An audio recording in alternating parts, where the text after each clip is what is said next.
વિરમગામ શહેરમાં વિશાળ તિરંગા યાત્રા યોજાઈ. હર ઘર તિરંગા અભિયાન અંતર્ગત વિરમગામ શહેરમાં આજરોજ વિશાળ મોટી સંખ્યામાં તિરંગા યાત્રા યોજાઈ હતી. વિરમગામ શહેરના ઐતિહાસિક શેઠ એમજે હાઈસ્કૂલથી ગોલવાડ તેમજ ગોલવાડથી બસ સ્ટેન્ડ સહિત શેઠ એમજે હાઈસ્કૂલ પરત તિરંગા યાત્રા યોજવામાં આવી હતી. આ તિરંગા યાત્રામાં મામલતદાર, નાયબ પોલીસ અધિક્ષક, ચીફ ઓફિસર તાલુકા તેમજ નગરપાલિકાના અધિકારીઓ સહિત સામાજિક રાજકીય અગ્રણીઓ અને મોટી સંખ્યામાં શાળાના બાળકો આ તિરંગા યાત્રામાં જોડાયા હતા.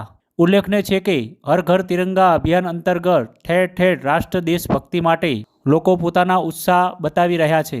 તેવામાં તાલુકા, જિલ્લા અને મહાનગરોમાં પણ તિરંગા યાત્રા સહિત દેશભક્તિના કાર્યક્રમો યોજાઈ રહ્યા છે. તેવામાં વિરમગામ શહેરમાં પણ આજરોજ વિશાળ સંખ્યામાં તિરંગા યાત્રા યોજાઈ હતી.